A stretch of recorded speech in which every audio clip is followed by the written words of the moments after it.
Students, आज के video में मैं आप लोगों को एक्सप्लेन करूंगा दैट इज स्टार्ट करेंगे हम लोग that is chapter 6 lines and angle. हम लोग क्लास 9 मैथ्स का चैप्टर 6 स्टार्ट करेंगे लाइन्स एंड एंगल। आज का वीडियो में हम लोग इस चैप्टर का मैं आप लोग को इंट्रोडक्शन समझाऊंगा, ठीक है। इसके पिछले वीडियो में मैंने आप लोग को अभी तक क्लास 9 मैथ्स का chapter revision chapter 1, chapter 2, chapter 3 and chapter 4 मैंने आप लोग को उसमें का जितना भी क्वेश्चन था विद एग्जांपल वो सारा एक्सप्लेन कर दिया है, ठीक है। तो अगर आपको सारा क्वेश्चन वो सारा एग्जांपल हर एक चैप्टर का अच्छे से सीखना है तो आप लोग उसको मेरे यूट्यूब चैनल में जाके उसको देख सकते हो, ठीक है। इसी के साथ साथ हम लोग अगर कोई भी आप लोग को chapter 1 chapter revision chapter 2 and chapter 3 and chapter 4 से कोई भी क्वेश्चन में डाउट लगे तो आप लोग उसको मेरे यूट्यूब चैनल में जाके उसको देख सकते हो, ठीक है। और आप लोग क्वेश्चन भी कर सकते हो, ठीक है। तो स्टार्ट करता है क्लास। यहाँ पे हम लोग सबसे पहले मैं आप लोगों को सिखाऊंगा इंट्रोडक्शन, जो बेसिक्स चीज है इस चैप्टर का वो मैं पहले आप लोग को समझाऊंगा। उसके बाद हम लोग एग्जाम्पल क्वेश्चन करेंगे, उसके बाद एक्सरसाइज, ठीक है। तो सबसे पहले मैं कुछ बेसिक टर्म्स और डेफिनेशन समझाऊंगा अबाउट लाइन्स एंड एंगल का। सबसे पहले सवाल ये आता है कि लाइन्स क्या होता है। लाइन्स का मतलब अगर बहुत सारा पॉइंट, ठीक है, और वी कैन से बहुत सारा डॉट एक साथ मिल जाए तो क्या फॉर्म करता है, लाइन फॉर्म करता है, ठीक है। जैसे कि एग्जांपल अगर मान लीजिए बहुत सारा डॉट है, ये डॉट हो गया, ठीक है, और यही डॉट को मैं आपस में ज्वाइन कर दूं तो ये क्या फॉर्म करेगा, एक लाइन फॉर्म करेगा, ठीक है। तो लाइन किससे बना होता है, बहुत सारा पॉइंट से जो आपस में ज्वाइंट होते हैं तो क्या बनाते हैं, लाइन बनाते हैं, ठीक है।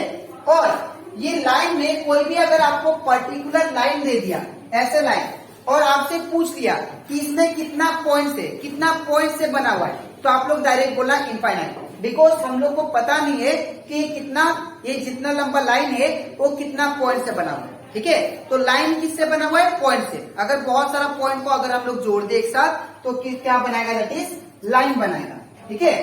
अब नेक्स्ट चीज समझते हैं लाइन सेगमेंट। लाइन सेगमेंट ये भी आप लोग जूनियर क्लास में पढ़ चुके हो।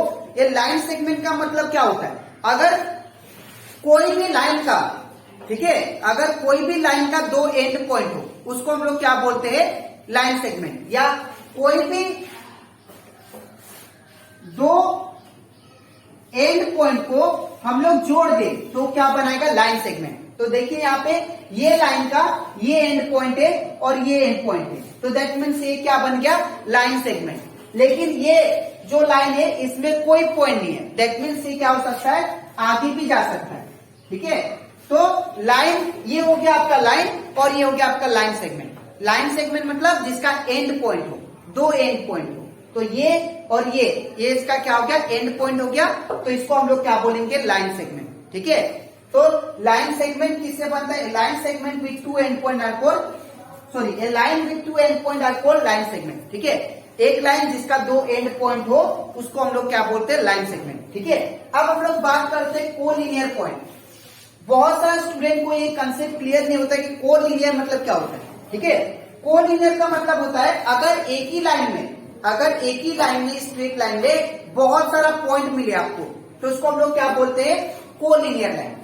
3 से ज्यादा पॉइंट मिलता है एक ही लाइन में तो उसको हम लोग क्या बोलते हैं, कोलिनियर पॉइंट, ठीक है।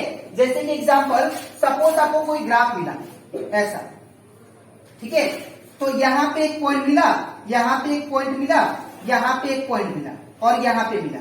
तो अगर आपको इसको ज्वाइंट करोगे आप लोग ऐसा, तो ज्वाइंट करने के बाद ये क्या हो रहा है, एक स्ट्रेट लाइन नहीं हो रहा है, ये एक लाइन हो गया, ये एक लाइन हो गया, ये एक लाइन हो गया, 3 लाइन हो गया, ठीक है ना। लेकिन अगर दूसरा ग्राफ बना के सिखाऊं मैं आपको, ये लाइन, ये लाइन, ये लाइन, ये लाइन, ये लाइन, अगर सारा को ज्वाइंट करो तो आप लोग देखो ये एक ही लाइन में सारा पॉइंट आ रहा है। तो जब एक ही लाइन में सारा पॉइंट आए, 3 से ज्यादा पॉइंट, तो उसको हम लोग क्या बोलते हैं, कोलिनियर पॉइंट्स, ठीक है। जब एक स्ट्रेट लाइन में सारा पॉइंट आ जाए तो उसको हम लोग क्या बोलेंगे, दैट इज कोलिनियर पॉइंट।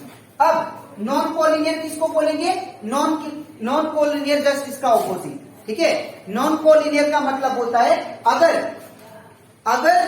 3 से ज्यादा पॉइंट एक ही लाइन में ना आए। देखिए यहाँ पे 1 2 3 4, यहाँ पे 4 पॉइंट है, ठीक है। और ये देखिए आप लोग का ये एक ही लाइन में नहीं आ रहा है, तो दैट मीन्स को क्या बोलेंगे हम लोग, नॉन कोलिनियर, ठीक है। लेकिन इसको देखिए, ये जितना भी पॉइंट है ये सारा पॉइंट किस में आ रहा है, एक ही लाइन में आ रहा है, ठीक है। तो दैट मीन्स को क्या बोलेंगे, कोलिनियर पॉइंट, कोलिनियर। इसको क्या बोलेंगे, नॉन कोलिनियर, ठीक है। इसका हो गया दैट इज कोलिनियर पॉइंट, और इसका नाम हो गया that is non collinear, non collinear point, ठीक है। तो आई होप आप लोग को ये जो बेसिक टर्म था इस चैप्टर का इंट्रोडक्शन पार्ट में वो अच्छे से क्लियर हो जाएगा, ठीक है। अब इसके नेक्स्ट स्लाइड में मैं आप लोग को समझाऊंगा द टाइप्स ऑफ एंगल के बारे में, और एंगल क्या होता है, ठीक है। तो इसके बाद हम लोग सीखते हैं कि एंगल क्या होता है, ठीक है। हम लोग लाइन्स के बारे में मैंने आप लोग को एक्सप्लेन कर दिया। अब हम लोग समझते हैं कि एंगल क्या होता है। एंगल याद रखिएगा, एंगल तभी फॉर्म होता है जब दो रे एक ही एंड पॉइंट से क्या हो, ओरिजिनेट हो। जैसे कि एग्जांपल, ये सपोज एक पॉइंट हो गया, ठीक है। अब ये एक पॉइंट से ये एक रे हुआ, ठीक है, और ये एक रे हुआ। तो यहां पे अगर देखा जाए तो यहां पे एक एंड पॉइंट से दो रे क्या हुआ, ओरिजिनेट हुआ। तो दैट मीन्स इन दोनों का बीच में जो फॉर्म हुआ, इनको हम लोग क्या बोलेंगे, एंगल, ठीक है। इवन आप लोग ऐसे भी बोल सकते हो कि यहां पे एक पॉइंट हो गया, अब एक पॉइंट से दो रे ओरिजिनेट हो रहे, एक ऐसा और एक ऐसा, ठीक है। तो इनके बीच में जो एंगल है, इनके बीच में ये एक ही एंड पॉइंट से दो रे क्या हुए, ओरिजिनेट हुए। तो इनके बीच में जो फॉर्म होगा वो क्या होगा, दैट इज एंगल। इसको हम लोग क्या बोलेंगे, एंगल, ठीक है। अब हम लोग सीखते हैं टाइप्स ऑफ एंगल के बारे में। अब टाइप्स ऑफ एंगल मैं आप लोग को सबसे पहले सिखाऊंगा टाइप्स ऑफ एंगल में, that is acute angle. Acute angle हम लोग वो एंगल को बोलते हैं जो 0 डिग्री और 90 डिग्री के बीच में लाई करता है। वो एंगल जो 0 डिग्री और 90 डिग्री के बीच में लाई करेगा उसे हम लोग क्या बोलेंगे, acute angle. Angle which lie between 0 degree and 90 degree are called acute angle. तो अगर आप लोग इसको मेजर करोगे तो ये अराउंड 30 डिग्री पर, ठीक है। तो दैट मीन्स ये जो 30 डिग्री है ये 0 डिग्री और 90 डिग्री के बीच में है। तो ये क्या हुआ, एंगल x इक्वल टू, अब करते हैं हम लोग राइट एंगल का बारे में, ठीक है। तो राइट एंगल वो एंगल को बोलेंगे जो इक्वल टू 90 डिग्री हो।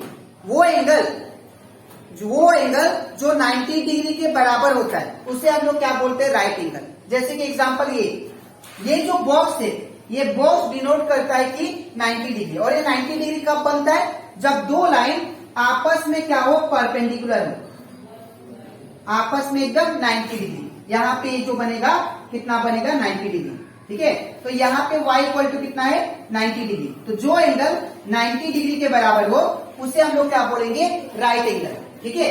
तो आई होप आप लोग को ये कंसेप्ट अच्छे से क्लियर हो गया, ठीक है।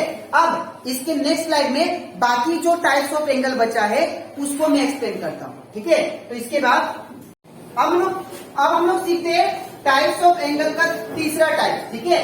अब आता है ऑब्ट्यूज एंगल। ऑब्ट्यूज एंगल किसको बोलते हैं, जो एंगल 90 डिग्री से ज्यादा हो और 180 से कम हो, उसको वो जो एंगल फॉर्म होगा उसे हम लोग क्या बोलेंगे, ऑब्ट्यूज एंगल, ठीक है। जो एंगल 90 से ज्यादा 180 से कम, वो जो एंगल फॉर्म करेगा वो क्या होगा, आपका ऑब्ट्यूज एंगल। जैसे कि एग्जांपल मैंने दिया यहाँ पे x इक्वल टू 120 डिग्री। ये अगर आप लोग एंगल को देखो तो ये क्या है, 90 से ज्यादा है, ठीक है, लेकिन 180 से क्या है, कम है। तो इसको हम लोग क्या बोलेंगे, x इक्वल टू 120 डिग्री क्या हो गया आपका, दैट इज ऑब्ट्यूज एंगल, ठीक है। अब हम लोग बात करते हैं स्ट्रेट एंगल का। स्ट्रेट एंगल वो एंगल होता है जो हमेशा स्ट्रेट लाइन में फॉर्म होता है, ठीक है, और जिसका एंगल क्या होता है, 180 के बराबर, ठीक है। The angle which is equal to 180 degree they are called straight angle, ठीक है। तो स्ट्रेट एंगल किसको बोलेंगे, जो एंगल 180 के बराबर हो, ठीक है, तो उसको हम लोग क्या बोलेंगे, स्ट्रेट एंगल, ठीक है। अब हम लोग बात करते हैं लास्ट टाइप का angle, that is reflex angle. Reflex angle हम लोग उसे कहते हैं, रिफ्लेक्स एंगल हम लोग उसे कहेंगे जो कि क्या हो, 180 से ज्यादा और 360 से कम। जो एंगल फॉर्म होगा 180 से ज्यादा और 360 से कम, उसे हम लोग क्या बोलेंगे, रिफ्लेक्स एंगल। तो यहाँ पे angle which form more than 180 but less than 360, उसको हम लोग क्या बोलेंगे, रिफ्लेक्स एंगल। ठीक है, तो यहाँ पे अगर देखो आप लोग y इक्वल टू यहाँ पे एंगल कितना है 250, तो ये 250 जो है ये 180 से ज्यादा है लेकिन 360 से क्या है, कम है, तो दैट मीन्स ये क्या हुआ, रिफ्लेक्स एंगल। ठीक है, तो ये कंप्लीट हो जाता है हमारा टाइप्स ऑफ एंगल। तो मैंने आप लोग को आज के वीडियो में दैट इज पहला इंट्रोडक्शन चैप्टर 6 में मैंने आप लोगों को एक्सप्लेन किया कि लाइंस क्या होता है, लाइन सेगमेंट क्या होता है, और उसी के साथ साथ हम लोग सीखे एंगल के बारे में। ठीक है, और types of angle. Types of angle में मैंने क्या सिखाया, पहला that is acute angle. Acute angle वो एंगल होता है जो क्या हो 90 डिग्री से कम हो, उसे हम लोग क्या बोलते हैं, एक्यूट एंगल। ठीक है, और हम लोग दूसरा क्या सीखे, दैट इज एक्यूट एंगल के बाद में that is obtuse angle, reflex angle, straight angle और दैट इज राइट एंगल। ठीक है, तो आई होप आप लोगों को ये पूरा कंसेप्ट अच्छे से क्लियर हो गया होगा। ठीक है, अब इसके नेक्स्ट वीडियो में मैं बाकी जो इंट्रोडक्शन पार्ट है बिफोर एक्सरसाइज 6.1 मैं उसको समझाऊंगा। ठीक है, दैट इज कॉरेस्पॉन्डिंग एंगल क्या होता है, अल्टरनेट एंगल क्या होता है, ये सब। ठीक है, तो अगर आपको ये कंसेप्ट अच्छे से सीखना है तो आप लोग इसका नेक्स्ट वीडियो के लिए वेट कीजिए। ठीक है, तो आज के लिए इतना ही, मिलते हैं नेक्स्ट वीडियो में। Thank you.